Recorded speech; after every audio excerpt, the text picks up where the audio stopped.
Yes, my dear student, how are you all? I hope everyone is doing great. But at this point of time, I just want to say that I am not happy.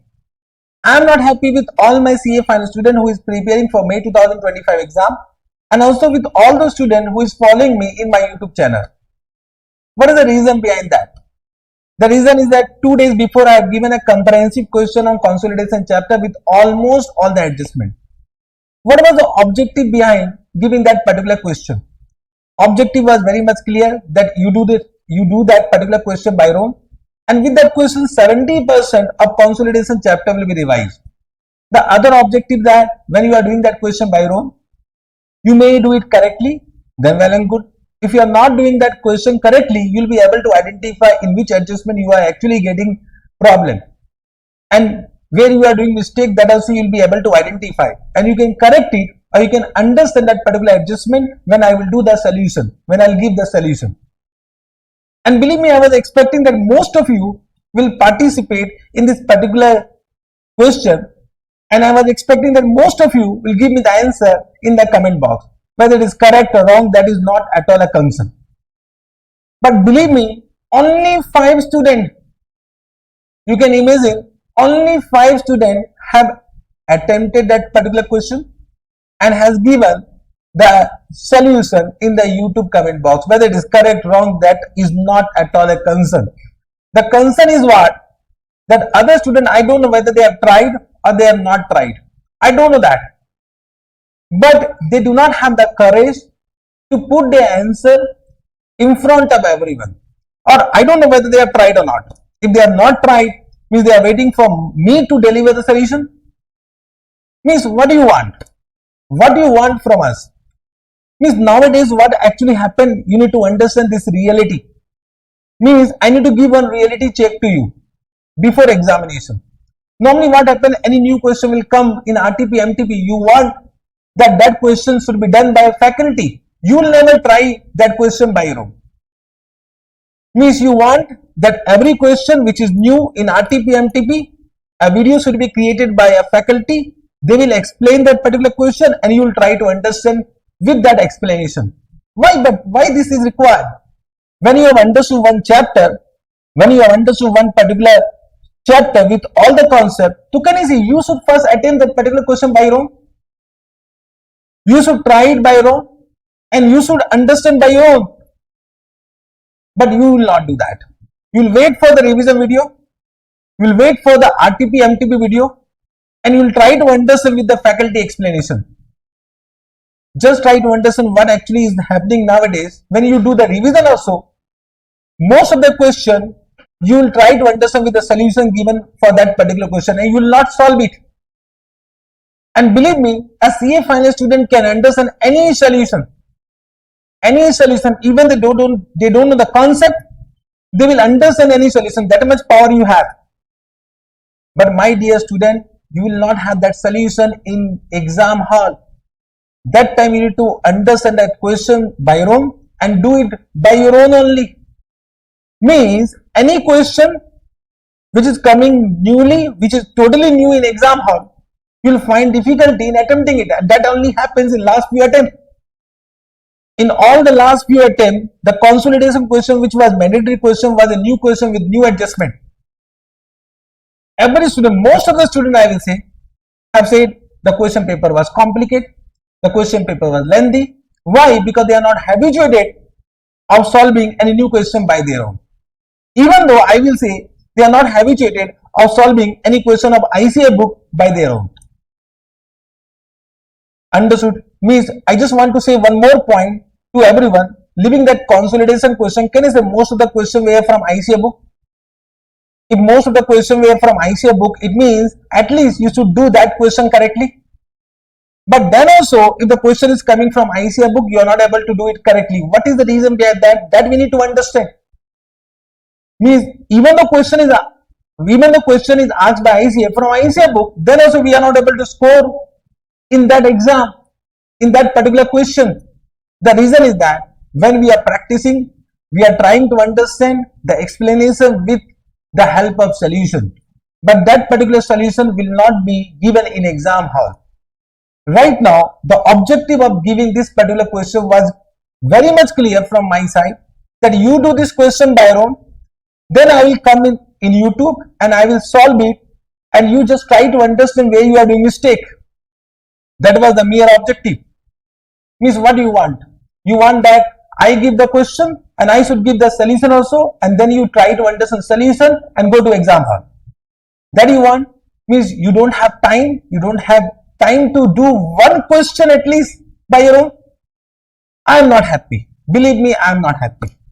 If this is the situation, believe me, any examination, any examination means in any attempt, even the question will come from ICA book, you will find difficulty.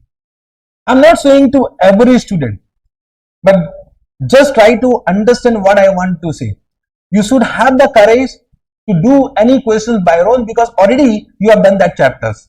If you have done that chapter, now any question, whether it is from the book, outside the book, you should have that much understanding about that particular concept that you should try it by your own. And once you will try it, then only you will be able to understand whether you are getting the correct answer or not.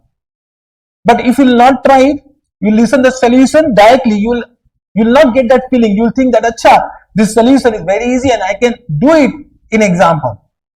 But that will be a wrong impression. That will be wrong impression from examination point of view, because examination situation is totally different, because in that situation you need to apply your own concept, your own ability, correct, and then give the solution. This is the reality check I just want to give you. I will say change yourself, otherwise the time will change you.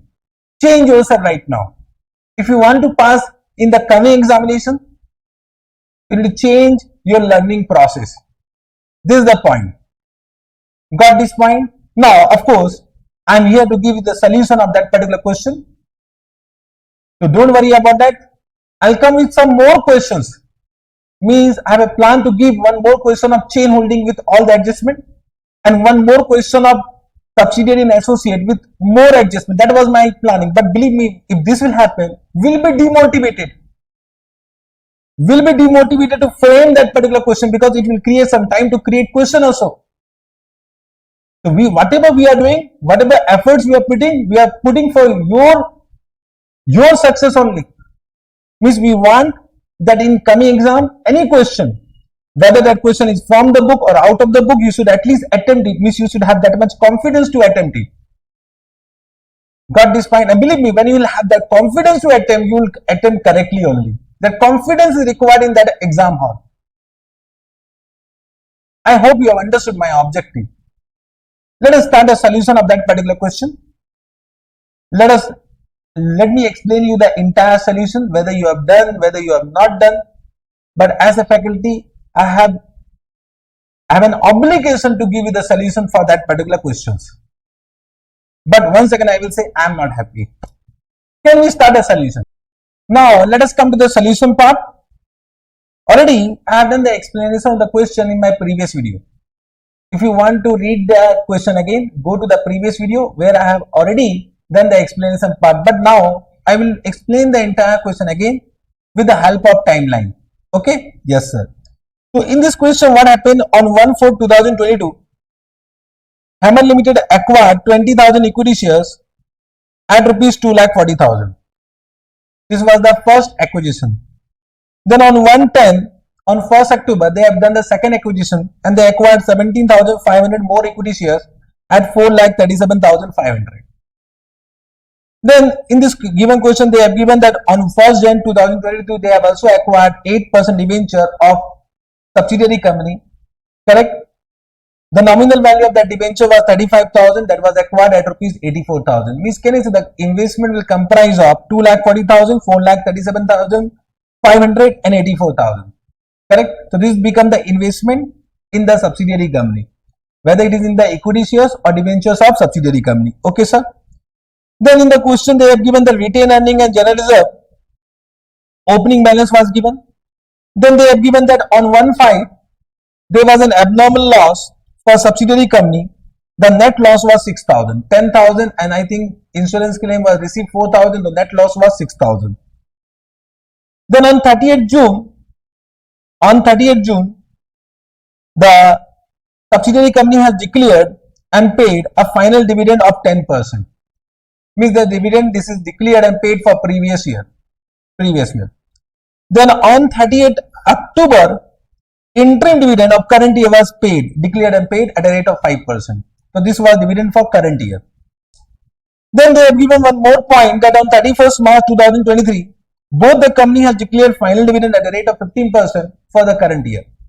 But it was not yet paid, means no payment has been done and therefore no journal entry has been done. It means we need to record it. Why we need to record it? Because this is dividend declared before balance sheet date. So any dividend declared on or before balance sheet date, there is an obligation to pay, so there is a liability and we need to recognize that liability. Then they have given on 28/5, the subsidiary company has allotted bonus shares in the ratio 1:10. Means whatever equity share capital has been given in the balance sheet of subsidiary company, there will be including bonus share. Why? Because the journal entry of this bonus share has been made. How will understand journal entry has been made? If the question is silent, it means journal entry has been made. If the question says that journal entry of bonus share has not been made, then you can ignore this particular transaction entirely from consolidation solution. But journal entry has been made. So this 5,50,000 is inclusive of what? Bonus shares. Can you say 5,50,000 is inclusive bonus share? So you can find out the equity share capital excluding bonus share. So if I am saying 1:10, so if the 10 was what? Equity share capital before bonus shares, so plus 1, it will become 11. Therefore, can you say equity share capital before bonus shares will be 5,50,000 into 10 by 11. So that become 5 lakh. That become 5 lakh. Means can I say this final dividend of previous year will be on 5 lakh. So this will be 50,000. And because interim dividend was declared before bonus year, this will be also on equity share capital before bonus years. So interim dividend will be how much? 5% of 5 lakh. That is how much? That is 25,000. That is 25,000. Correct. But final dividend has been declared after bonus years. So this final dividend will be on 15% of 5,50,000 for subsidiary company. 15% of 5,50,000. Got this point? Correct. This was one point which was totally new. Means it is actually not a new for any CA final student. But this type of question has not been given in ICS study material, which can be asked in exam.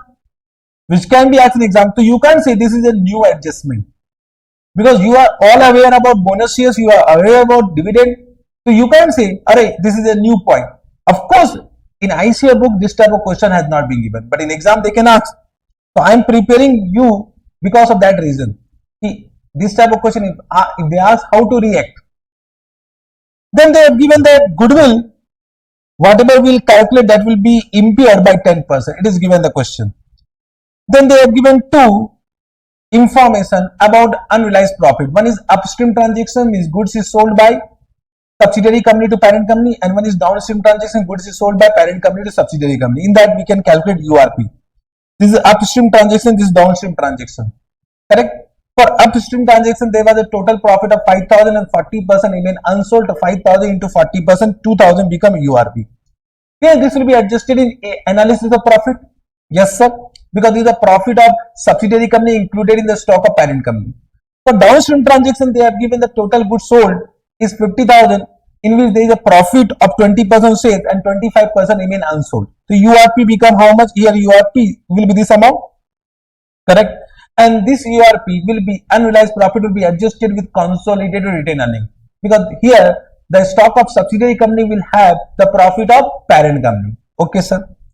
Then in this question also they have given fair value adjustment. The one information they have given about plant and machinery whose fair value is given 4 lakh and rate of depreciation is given 10%. Already I have said whenever rate of depreciation is given and the question is silent, always think about RBM. It is not SLM. But in this question they have not given the opening balance, or they have not given the book value of plant and machinery on the date of acquisition. Okay, date of acquisition, this date of acquisition. One more point, we need to also find out holding ratio. So holding ratio, how to calculate? 20,000, if you divide by 55,000, that will be wrong. Because 20,000, when it was acquired, that time there was no bonus shares. So holding ratio will be 20,000 divided by 50,000. This will come 40%. And 70,500 divided by 50,000. This will come around 35%. So holding ratio becomes 75% of parent company. So NCI become 25%. Okay, sir? Yes, sir. So because in this case, plant machinery fair value has been given, but what is not given? Book value. So we'll do some back calculation. We need to find out the closing balance of plant and machinery. Then we need to find out opening balance. Then the date of acquisition is 1st October. 1st October means 6 months. So 6 month depreciation, we can calculate book value of what? Plant and machinery. And the other land and building, inventory, trade receipt, trade payable, they are given changes. Changes means they are given increase. Whenever the amount is given positive, it means increase, whether it is assets and liability. They are given increase in asset and increase in liability. Correct? Then they have given some information about post acquisition period, whether the inventory has been sold, whether the trade receivable has been collected or not collected, or trade payable has been settled or not settled. So they have given that trade payable is not yet settled, trade receivable is collected, and inventory 60% is sold. 60% is sold. 60% is sold. Let me check once again. For inventory, what is given? For inventory, they have given 40% inventory is still unsold. So 60% is sold. Okay, sir. Correct? Yes, sir. Then they have given some deferred tax adjustment. Of course, deferred tax adjustment will come. And NCI, they have said we need to find out the fair value of NCI and the fair value of shares of subsidiary company on the date of acquisition. They have given 25. These are the information given in the question. Am I right?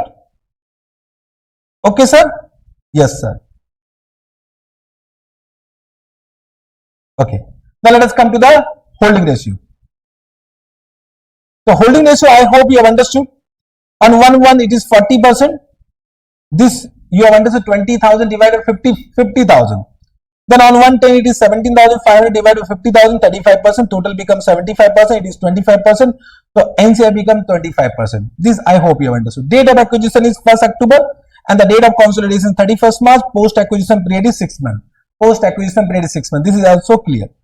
Fair value adjustment will do for plant and machinery. The plant and machinery on the date of acquisition they have given 4 lakh, but they have not given a book value on the date of acquisition, but they have given the closing balance of plant and machinery. What is the closing balance of plant and machinery for SRIC Limited? They have given 1,35,000.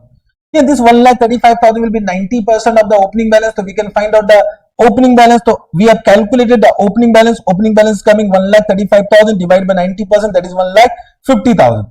1,50,000. Can I say depreciation will find out for 6 months and depreciation for the 12 month is 15,000 divided by 2, 7,500. So this will become what? The book value on the date of acquisition. Then we can compare it 4 lakh minus 1,42,500 to fair value gain will be 2,57,500. Correct? Now can you see we need to also calculate additional depreciation. So additional depreciation will be 4 lakh minus opening balance. Opening balance is 1,50,000 means can you say parent company will charge depreciation on fair value now, but subsidiary company has already charged depreciation on opening balance, and therefore the difference on these will be additional depreciation. I hope you have understood. So we have done 4 lakh minus 1,50,000, or you can see that first calculate on 4 lakh, then calculate on 1,50,000, and the difference will be additional depreciation. Got this point? So 12,500 will be additional depreciation. Got this point? Yes, sir. Now let us come to analysis of profit. So we have two reserve and surplus. They have given retained earning and general reserve. Closing balance will take from the balance sheet of SRIC Limited. Let me check what is the closing balance. You can see closing balance they have given 2,50,000 for retained earning and 75,000 for general reserve. So 2,50,000 and 75,000. Can I say opening balance will take from additional information. This will take from additional information. So you can see additional information has been given, and they have given the retained earning is 75,000 and general reserve is 50,000. 75 and 50,000 we have taken. This is the profit. This is the profit after all the appropriation is after dividend, after abnormal loss, etc. So first we'll add back abnormal loss. Why? Because the time ratio can't be applied on abnormal loss. So first we'll calculate profit before abnormal loss. Then we'll add final dividend paid. The final dividend paid will be 10% of 5 lakh. This is interesting point. This is not on 5,50,000. This is on 5 lakh. Similarly, interim dividend will be also on 5% on 5 lakh. So treatment of final dividend paid and interim dividend paid is almost same. Interim dividend paid till now not given in ICA questions, but that can be also asked in exam. Yes, sir. And this one final dividend payable. The final dividend payable.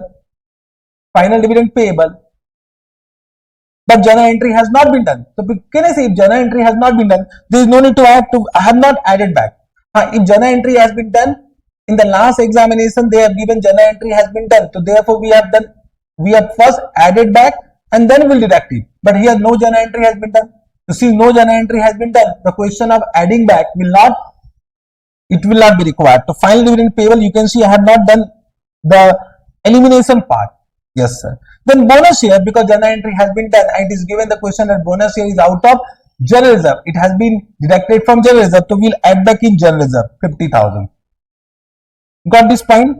I hope you have understood this. Correct? Now we'll find out the profit of the current year. Profit of 12 months. So this is the profit of 12 months before dividend, before abnormal loss, and before bonus shares. Correct?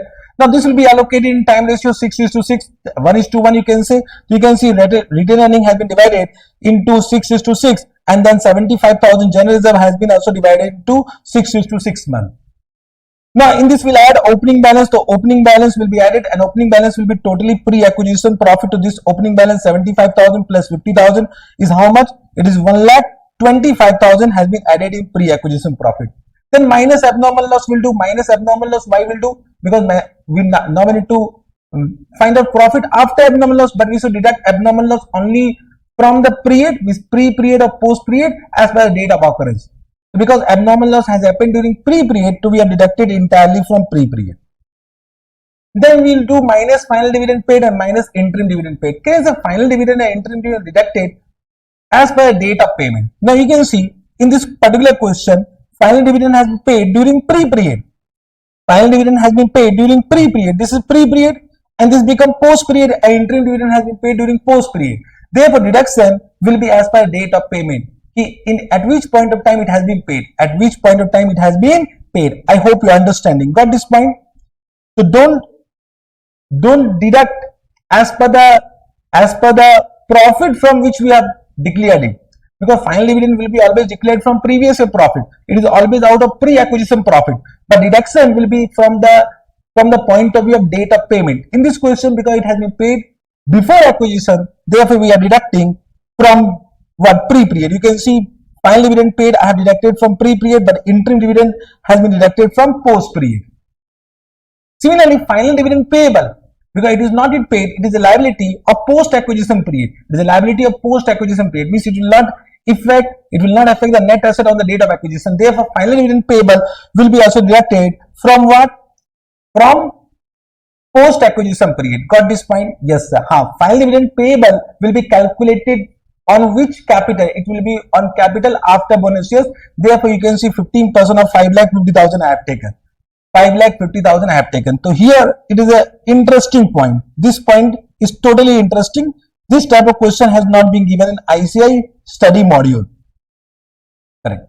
Then bonus share, can I say bonus share will be deducted, and bonus share question is silent, always it will be from pre-acquisition profit. Always it is from pre-acquisition profit, because bonus share is never declared from current year profit. It is always from accumulated profit.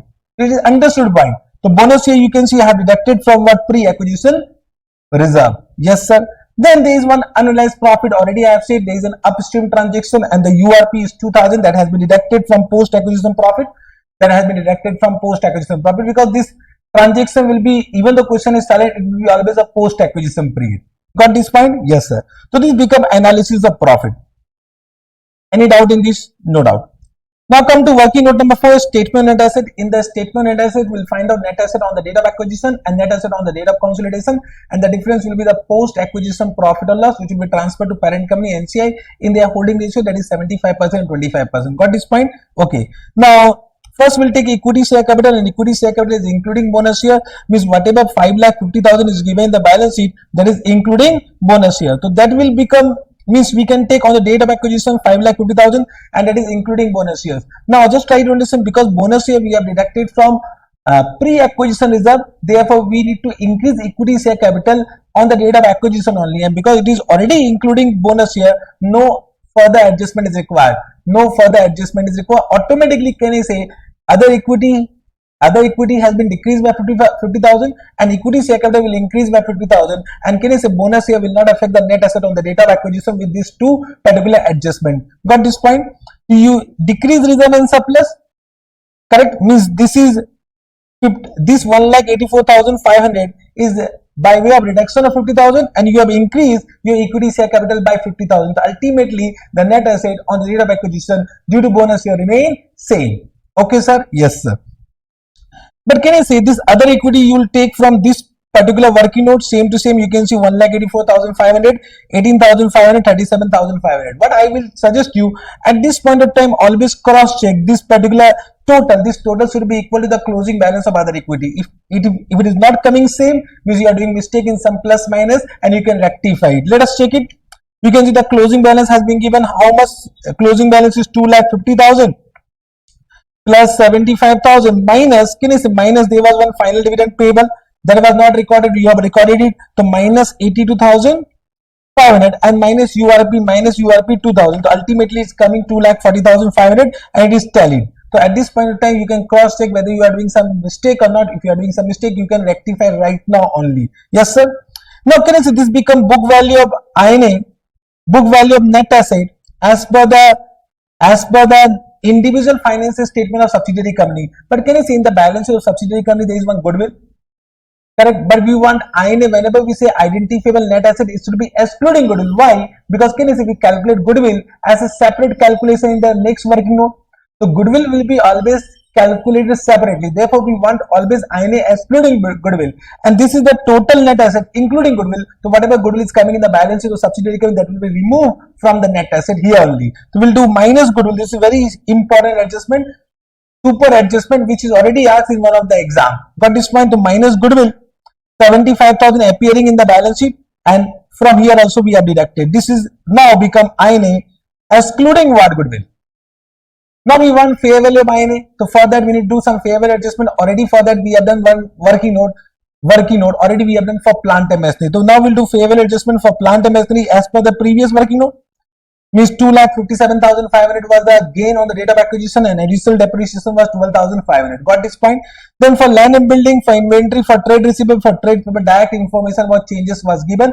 Because the changes was given in positive amount, so all changes were increased, whether it is asset or liability. The increase in asset or increase in liability has been given. So you can see land and building increased by 2 lakh, inventory increased by 30,000, trade receivable increased by 10,000 and trade payable increased by 20,000. If trade payable will increase, your net asset will decrease by 20,000. Understood? And now we'll do post acquisition adjustment for that. For land and building, because already given the question that entire appreciation belong to land, therefore no depreciation for that during post acquisition period. Now inventory has been sold, 60% has been sold, so 60% reduced and the balance will come in the consolidated balance sheet. For trade receivable, it has been given, it has been entirely collected, to minus 10,000 and nothing will come in the CBS. And for trade payable, it is given nothing has been settled, the entire amount will come in the consolidated balance sheet and there is no post acquisition adjustment for trade payable. Got this point? So this become what? INA means fair value. This becomes fair value of INA on the date of acquisition, which actually we require. But in the given question, they have given 20% tax rate and they have given that whatever the fair value adjustment that is regarded as a temporary difference. It means, can I say, whatever fair value gain is coming, the total of this will be gain and the gain will be taxable in future. So this become taxable temporary difference. If it is loss, it become deductible temporary difference. So on gain we'll calculate, on gain it will be taxable temporary difference, on that we will calculate DTL. And due to this post acquisition adjustment, can I say taxable temporary difference will reverse, therefore we need to reverse DTL also during the post acquisition period. So what is the total of this fair value gain? That is coming 4,77,500. Check कीजिए. Once you check it fast, 2,57,500 plus 2 lakh plus 30,000 plus 10,000 and minus 20,000. You can see 4,77,500. On that 20% is 95,500. 20% is 95,500. And can you see this total?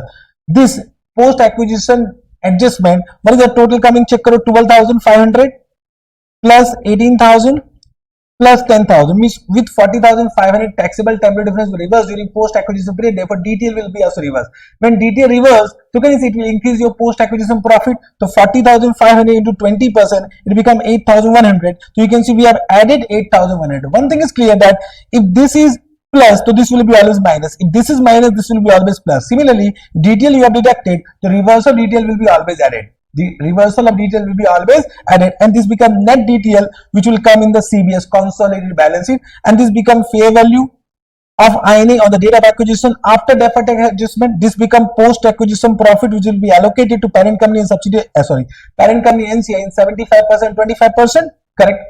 So this working note is complete. Understood?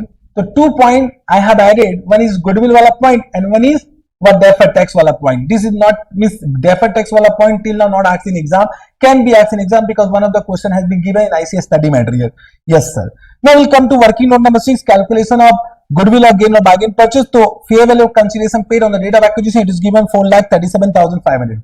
Now because it is step acquisition, the previously held equity interest will be remeasured at fair value as per Ind AS 103 on the date of acquisition. So we will find out fair value. So how many shares they are acquired previously? 20,000 equity shares, and the fair value of equity shares of subsidiary company on the date of acquisition, it is given the question 25.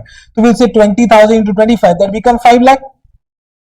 Similarly, in the question they have given fair value method for NCI. So how many shares not acquired by parent company? That is what, 50,000. Now the question is that this will be number of shares will be 50,000 or after bonus share, that is 55,000. So of course it will be 50,000 because all calculation for goodwill you are doing on the date of acquisition. On the date of acquisition they were 50,000 equity shares only. Got this point? So here also be careful. It will be 50,000 into 25% NCI share into 25 rupees fair value of shares of subsidiary company, and that will come 3,12,500. This become the total from this minus fair value of INA. Fair value of INA already we calculated with this amount 10,41,500 after detailed calculation that you have deducted, and that will become goodwill. Goodwill, full goodwill is coming 2,08,500. Let us check 12,50,000 minus 10,41,500, that is 2,08,500, and 10% is the impairment loss. The 20,850 will be impairment loss because it is full goodwill. This impairment loss will be attributable to both parent company and NCI. That will be adjusted in the next working note. Understood? So this become the carrying amount goodwill. Carrying amount goodwill related to subsidiary company. Related to subsidiary company. Yes, sir. 1,87,650. Now coming to remeasurement gain and loss, this is also one important point because already previously had equity share we have remeasured at 5 lakh, but the carrying amount is giving 2,40,000. So remeasurement gain and loss is what, 2,60,000. In this one doubt will come because 40% represent associate. So of course one doubt will come, so should we apply Ind AS 28 from this date to this date? Are you getting what I am saying? One doubt will come, and it is quite possible you have already applied also. Just try to understand from this date to this date. If you have applied Ind AS 28, then also the ultimate solution will remain same. Ultimate solution will remain same. I'll just give you hint about that at the end of the solution, correct now. But I will say whenever step acquisition come for consolidation questions, I will say don't apply Ind AS 28 until they have asked you to do, because automatically the answer will remain same. Automatically your answer will remain same, correct? So we have not done that calculation. This remeasurement gain and loss will be transferred to profit and loss account. Yes, sir. We have compared with the actual cost price. The actual cost price is 2,40,000. So this 2,06,000 become gain, and this gain will be transferred to PL, and from PL it will go to retained earning. Then we'll find out the last working note, other equity NCI. So balance, this balance will take from the balance sheet of parent company. You can see what balance we have taken. It is 5,50,000 and 2 lakh. This balance we have taken. Okay. Yes, sir. This balance will take from previous working note, that is 3,12,000. Previous working note of goodwill 3,12,500. Yes, sir. Now we'll do the all adjustment. The first is sharing profit of subsidiary company. So you can see sharing profit of subsidiary company as per SONA. Whatever calculation we have done as per statement data set, this will be transferred to respective other equity. Yes, sir. This too will be transferred to NCI. This will be transferred to retained earnings. This will be transferred to general reserve, consolidated general reserve. That only we have done. Then impairment loss of goodwill will be allocated to both parent company and NCI in 75:25 ratio. Then remeasurement gain will be entirely transferred to parent company. Entirely transferred to parent company because that belongs to parent company. Means whatever gain or loss of parent company will remain in parent company. Whatever gain or loss of subsidiary company will be attributable to both parent company and NCI. Then there is one downstream transaction URP that was 2,500, that is deducted from retained earning. Then there is one final dividend payable for parent company also. For parent company, so 15% of their capital. Their capital is 10 lakh, so 15% of 10 lakh is 1,50,000 that we have deducted, and this will appear in the balance sheet. This will appear in the balance sheet. And now one special point is whatever final dividend payable by subsidiary company, can you see that become dividend receivable of parent company? So dividend receivable is also not yet recorded because you can see in the standalone financial statement, means separate financial statement of parent company, there is no dividend receivable. Means that is also not recorded. You will record it. You need to record it. So what journal entry will do? Dividend receivable to PL, and can this dividend receivable and dividend payable of subsidiary company to the extent of parent company share will be cancelled. Correct. So in balance sheet, dividend payable and dividend receivable to the extent of parent company will be cancelled because of intercompany balance. Yes, sir. So dividend receivable from subsidiary company will be 61875. How? Because it was how much? 5,50,000 into 15% into 75%. 61875. Got this point? Means already we have done the 82,500 from here. Already we deducted from AOP, analysis of profit, this. So this 75% belong to what? Parent company. That become dividend receivable, means it become income of our parent company. So that will be added to retained earning. Got this point? However, in balance it will be cancelled because dividend receivable, dividend payable cancelled. Yes, sir. Chalo. Understood? Yes, sir. Now there is one special point. There was one debenture holding. Means debenture of subsidiary company held by parent company. Nominal value was 35,000 and the cost price was 84,000. So 84,000 minus 35,000, you can see 49,000. There is a loss. So this loss will be also transferred to PL of parent company. So you can see we have deducted from retained earning 49,000. So that debenture to the extent of 35,000 will not appear in the balance sheet. Yes, sir. Correct. So this become your other equity and NCR. Now we can prepare consolidated balance sheet. So in the consolidated balance sheet, we will first write down PP. PP will be book value plus book value. Now there are two adjustments. One is for plant and machinery. The net increase is 2,45,000 and there is a land and building 2 lakh. So this become the total property, plant and equipment. Your goodwill will be as per the parent company balance sheet is coming 1,25,000, but as per subsidiary it will be what, which amount we have calculated. The amount we have calculated is 1,87,650. That will come in the balance sheet.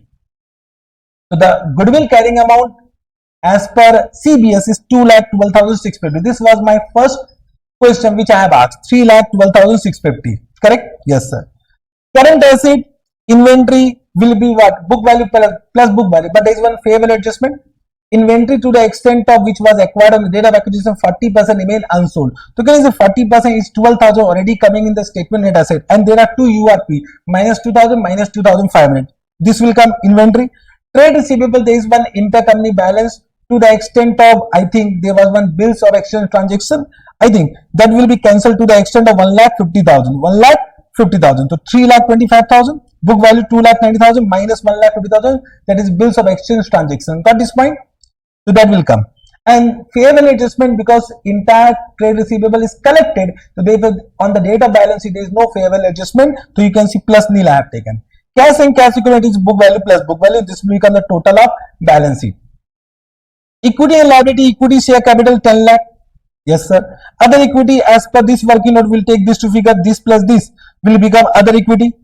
NCI will be as per working note. NCI will be 3,13,188. 3,13,188. So one of the question was what is the value of NCI? The value of NCI will be 3,13,188. Yes, sir. Then financial liability borrowing will come. Borrowing 1 lakh was the nominal value. 35,001 cancel. So it will remain in the balance is 65,000. Now one DTL will come as per our working note. DTL which is coming in Sona on the date of consolidation. What is the amount of DTL? The DTL amount is 87,400. There is no DTL in the balance sheet of parent company. So only 87,400 will come in the balance sheet. CBS in consolidated balance sheet. Yes, sir. 87,400. Then financial liability borrowing. There is no adjustment. Trade payable. Of course, book value plus book value. There is one fair value adjustment. 20,000 was increased and it was not paid. So plus 20,000 and minus 1,50,000, that cancellation part. Yes, sir. And then final dividend payable. Important. So final dividend payable by parent company 1,50,000. Final dividend payable by subsidiary company is what? 82,500. But how much was receivable by parent company? It is 61,875. That will be cancelled.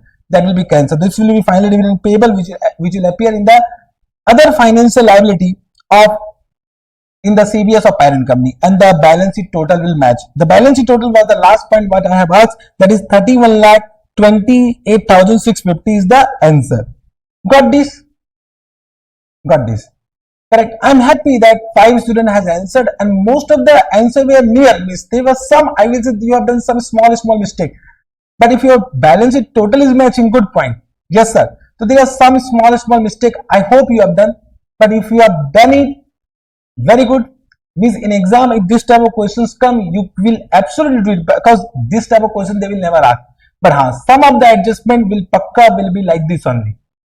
So I hope that this solution will help you to revise 70% of consolidation chapter. I will again come back with two questions. One is related to chain holding, one is related to subsidiary and associate. But I just want one commitment from your side. Just mention in the comment box that whatever question I will provide, you will do it by your own. If I found that nobody is commenting, then it will not motivate me. It will not motivate me to put effort in creating that type of question, because whatever question I am creating, that is created by me, that I am creating. So solution also I need to create. It requires some effort. It requires some time. Got this point? So I just want that if you want me to create some new question about chain holding and one question about the associate and subsidiary company with parent company consolidation, you want me, correct? I want you to comment in the comment box, yes sir, whenever you will give the question, we'll attempt it and we'll give the answer in the YouTube comment box. This much commitment I want from your side. Thank you very much. All the best wishes for your preparation. But whatever question we provide, whatever new questions comes in RTPMT, first do by your own. That is only I want from your side. Bye bye. All the best. Love you all.